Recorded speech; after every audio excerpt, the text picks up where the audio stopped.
Now then, welcome to the video. Today we're going to be going through day 5 and 6 of our journey home. We had a bit of weather. It was quite drippy at the beginning, but it soon brightened up. Let's have a look at where we went.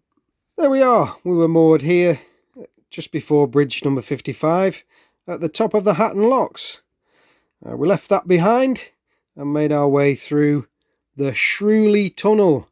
We'd set off early, so there weren't many pedestrians or boats coming the other way, to be honest with you. Shrewsbury Tunnel's only 433 yards, or approximately 395.9352 metres long. It was quite a drippy tunnel, but it's my third favourite, as it had a separate pedestrian or horse tunnel. I was that excited I forgot to film it, to be honest with you. Right, once we were through the tunnel, we spotted a couple of sunken wooden boats.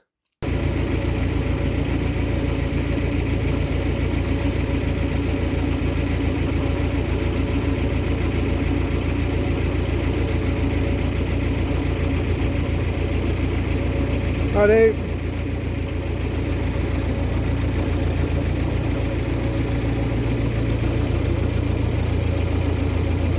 Hiya. So we continued on northish and didn't hang a left onto the Stratford-on-Avon canal and the Lapworth locks. After that and flight, we didn't want another long day. So we carried on our way up towards Knowle locks.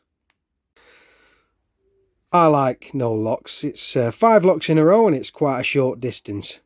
Debbie, on the other hand, not so keen. So we eventually moored late on in the day at Kixley Wharf, just between bridges 72 and 73A. Now, about those locks. The weather had improved by the time we got to the bottom of Knowle locks. We were full of excitement. We'd filled up the first lock, and I noticed when we left though that the pound was a bit low and we grounded a few times. We managed to get into lock 2, but it was hard work. Once in, Debbie started to fill the lock, and after an age I realised we hadn't risen much. It was then that Debbie saw that one of the paddles wasn't down properly. We were mortified. Well, Debbie more than me. We sorted that, but the pound between lock 2 and 3 was completely empty. Luckily for us, a lockie was on hand. He came to our rescue. But to be honest with you, if you'd have offered us a £5 for the boat on that point, we'd have snapped your hand off. It took hours to get through there, and by the time we got to the top, we couldn't get any fuel. It was that late. So, there we are.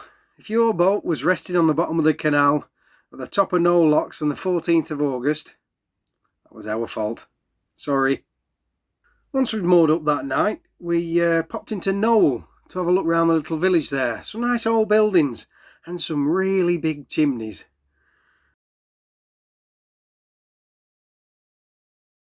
We decided to have a sit down and eat with fish and chips on the well deck of the boat, and that's where some nature landed on me. I've never seen a cricket before in my life. I've heard them, but I've never actually seen one in the flesh. And there it was, sat in my hand. It was pretty gross actually, it creeped me out a bit. Once Debbie had rescued it and got it out of my way, we carried on and had a lovely evening. The next day was a relaxing day. Well, it was for Debbie. I had to take my nephew Luke down to London, where he's attending university. We had all sorts of weather going down there. I'm surprised we didn't have snow. It was freezing cold at one point. I couldn't believe it. Anyway, got back to the boat and we decided we'd move to Catherine de Bynes. Very posh. Very, very posh.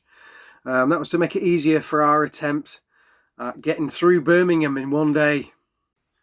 So, coming up next time, another day's cruising. Here's a sneaky peek. Oh, you can't miss that.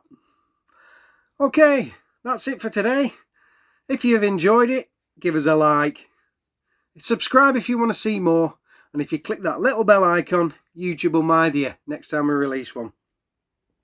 If you've out to say, stick it in the comment box wherever YouTube's put it this week. I'll do my very best to get back to you.